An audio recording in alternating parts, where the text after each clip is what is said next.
Hello बच्चों, चलिए खेलना शुरू करते हैं। खेलने से पहले एक बार कल का गेम देख लें। कल क्या खेला था? कल मैंने आपको एक टास्क दिया था जिसमें आपको वेरिएबल फ्रेंड y की वैल्यू पता करनी थी। तो आई होप आप सबने किया होगा, फिर भी मैं आपके लिए फिर से कर देता हूँ। तो देखिए, करने के दो तरीके थे, हमें पता है। या तो हम इधर भी प्लस कर दें और उधर भी प्लस कर दें, क्योंकि यहाँ पे माइनस है। और या तो हम ट्रांसफॉर्म करें, इसको उधर ले जाएं। तो हम डायरेक्ट करते हैं 13, ये इधर माइनस में, इधर आके प्लस में। 14y इज इक्वल टू 13 में 8 प्लस करें, क्या आएगा? 21। y is equal to 21 divided by 14। आपका आंसर यहाँ तक भी ठीक है। आप इसको शॉर्ट फॉर्म में लिख सकते हैं। ये दोनों 7 से कैंसिल हो रहे हैं, 7 3 जा एंड 7 2 जा। फिर से आप कर सकते हैं, इसको हम एक्सप्रेशन में सॉल्व कर सकते हैं। 1 by 2 and this is the value of y. I hope you get it. कल का लेवल थोड़ा लो था, आज हमारे गेम का लेवल हाई हो चुका है। जो कल जीत गए वो आज की क्लास में खेलेंगे। आई होप आपको कल का समझ में आया, और जिसको समझ में आया वो सभी जीत गए। तो आज की क्लास थोड़ी हाई लेवल की है, सो शुरू करते हैं। ये हमारा टास्क है। टास्क कह रहा है 2 numbers are in the ratio of 8:3। 8:3। 8:3 के रेशियो में कोई दो नंबर है, हमें नहीं पता कौन है, मतलब वो मैथ्स के क्या हुए, वेरिएबल फ्रेंड्स हुए। If the sum of 2 numbers is 143। और क्वेश्चन कह रहा है कि यदि इन दोनों नंबर्स का, जो हमें नहीं पता क्या है, उनका टोटल्स कितना है 143, तो हमें फाइंड द नंबर्स, मतलब हमें नंबर बताने। ठीक है, ये हमारा टास्क हुआ। अब ऑब्वियस है हमें नहीं पता कि कौन से मैथ्स के दो फ्रेंड्स है जिनका रेशियो 8:3 है। तो मानने को तो हम x एंड y भी मान सकते हैं, पर आप देखिए हमारा गेम का नाम ही क्या था, linear equation in one variable. तो वन वेरिएबल ही होना चाहिए, इट मीन्स हम ये नहीं मान सकते, हमें सिर्फ सिंगल वेरिएबल चाहिए। तो सिंगल वेरिएबल के लिए हम क्या करें, केवल एक ही वेरिएबल माने। अब एक वेरिएबल तो एक ही नंबर हो सकता है, तो इसको कैसे बांटू कि दो नंबर हो जाए? तो देखिए, आपको क्वेश्चन खुद ही कह रहा है कि 2 numbers are in the ratio of 8:3। एक नंबर ये हो सकता है और एक नंबर ये हो सकता है, पर ये रेशियो में है। इसका मतलब या तो इसमें कुछ मल्टीप्लाई हुआ होगा या तो कुछ डिवाइड हुआ होगा, तब ये रेशियो में आया। तो यदि मैं इसको 8x एंड 3x मान लूं, the number is 8x and 3x, तो क्या ये पॉसिबल है? अब आप सोच रहे होंगे ऐसा क्यों हो गया, तो चलिए इसको थोड़ा सा समझते हैं कि ये कैसे हुआ। तो देखिए, मैंने माना मेरी एज 20 ईयर्स है और मैंने माना आपकी एज 15 ईयर्स है। ठीक है, तो यदि हम इसको रेशियो में पुट करें तो ये 20:15 हो जाएगा।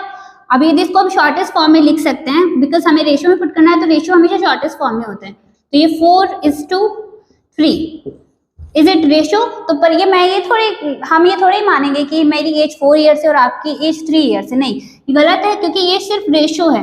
इट मीन्स हमको इसमें कुछ ना कुछ मल्टीप्लाई करना होगा, तब हमारे पास ये वाली वैल्यू आएगी, एग्जैक्ट वैल्यू। बस मैंने यही चीज यहाँ पे करी है कि हमें दो नंबर्स का रेशियो दिया हुआ था, उसमें हमें कुछ मल्टीप्लाई करना है, वो कुछ ही हमें नहीं पता, ताकि हमारे पास दो नंबर्स आ जाए 8 and 3।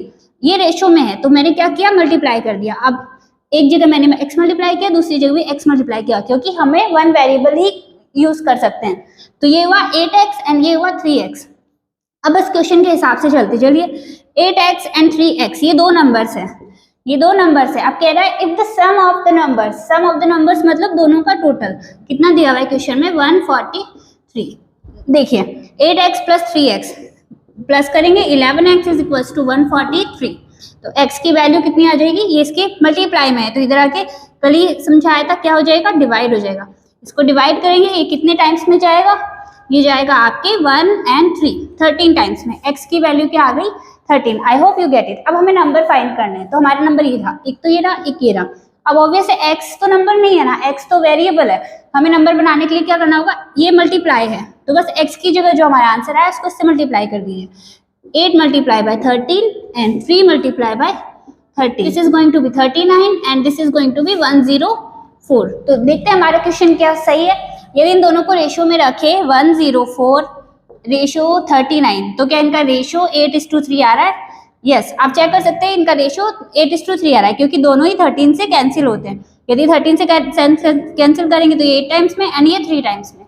और यदि क्या इनका टोटल 143 आ रहा है, तो प्लीज प्लस करके देखिए, 104 प्लस 39 हम प्लस करके देखेंगे, तो बताइए क्या 143 आ रहा है? Yes, you can see that and you can do that also. So I hope you get it कि x की ये जो वेरिएबल फ्रेंड होता है इसकी वैल्यू हम इस तरीके के जो हमारा नेक्स्ट लेवल है क्वेश्चन का या फिर हमारे गेम का उसको कैसे सॉल्व करते हैं, बस यही तरीका होता है। आई होप आपको ये समझ में आया होगा। तो आपको question number first, task number first समझ में आया होगा। अब हम क्वेश्चन नंबर सेकंड शुरू करते हैं। क्वेश्चन पढ़िए। Aman age is 3 times his son age. Aman अपनी सन के एज से 3 टाइम्स ज्यादा है। मतलब यदि अमन की एज आप मान लीजिए कुछ भी, जैसे मान लीजिए अमन 1 साल का है तो उसके फादर कितने साल के हुए, इसके 3 टाइम्स मतलब 3 इयर्स के, जो कि पॉसिबल नहीं है। I am just kidding you. Next, 10 years ago Aman was 5 times of his son's age. It means 10 साल पहले अमन अपने बेटे की एज का कितना था, 5 टाइम्स था। तो उनकी प्रेजेंट एज बतानी है। तो चलिए शुरू करते हैं। अब अमन की एज भी नहीं दी हुई, उनके बेटे की एज भी नहीं दी हुई, तो ऑब्वियस है हम मान सकते थे यहाँ पे x, ये y, यहाँ पे अमन की एज, यहाँ पे बेटे की एज, पर क्योंकि 1 वेरिएबल पढ़ रहे हैं तो ये नहीं मान सकते। This is not possible. तो देखिए वापस वही करते हैं, हम क्वेश्चन के हिसाब से चलते हैं। अमन की एज 3 टाइम्स है उसके बेटे की एज से, तो यदि मैं अमन के बेटे की एज x मान लूँ तो क्या अमन की एज 3x हो जाएगी। जैसे हमने 1 मानी थी उसको 3 से मल्टीप्लाई किया तो ये 3 हो गई थी। सेम मैंने x मानी अमन के बेटे की एज, तो बस मैंने उसको 3 से मल्टीप्लाई किया, ये क्या हो गया 3x। ये अमन का सन एंड ये कौन है, ये अमन, ये उनकी क्या है प्रेजेंट एज फिलहाल इस टाइम पे। 10 years ago, अभी से 10 years ago, तो सोचिए इसकी 10 years ago एज क्या होगी। इसकी एज में से, फिलहाल की एज में से 10 years माइनस कर दूं, सेम एज इसकी एज में से 10 years माइनस कर दूं, तो ये इनकी होगी पास्ट 10 years वाली। was 5 times of his son age. इसकी ये एज इसकी एज से कितनी गुना है, 5 गुना है। इट मींस इसको इक्वल बनाने के लिए हमें क्या करना होगा, इसको 5 से मल्टीप्लाई करना होगा एज पर क्वेश्चन सीज। तो अब हमें उनकी प्रेजेंट एज बतानी है। बस ये इक्वेशन बन गई, सॉल्व कीजिए आपका आंसर आ जाएगा। करते हैं। 5 को x से मल्टीप्लाई कीजिए 5x, 5 को 10 से मल्टीप्लाई कीजिए 50 एंड 3x माइनस 10। अब आगे तो आपको आता है, ये हमने कल ही ऐसा क्वेश्चन किया था, तो फटाफट से कर लेते हैं। x एक तरफ, वेरिएबल एक तरफ, कांस्टेंट फ्रेंड्स एक तरफ, तो वेरिएबल इधर लेके आते हैं। 5x माइनस 3x, क्योंकि प्लस में है तो इधर आके क्या हो गया, माइनस हो गया।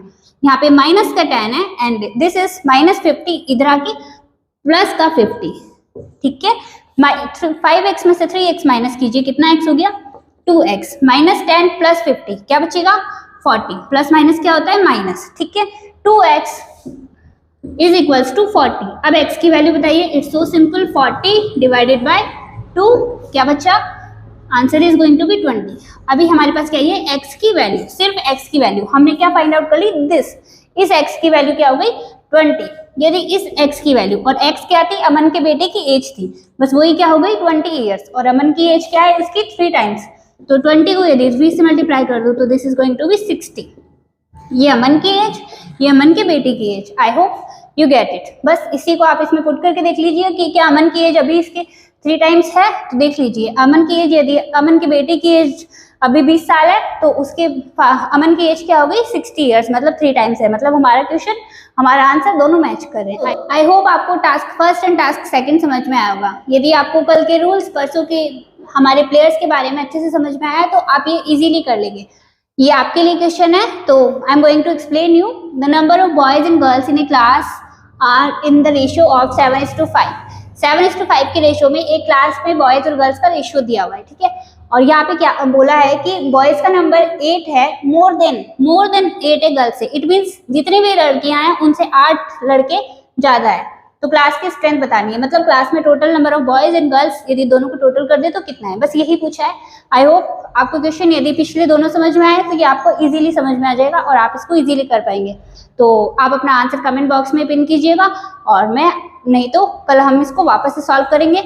और आज के लिए thank you, thanks for watching.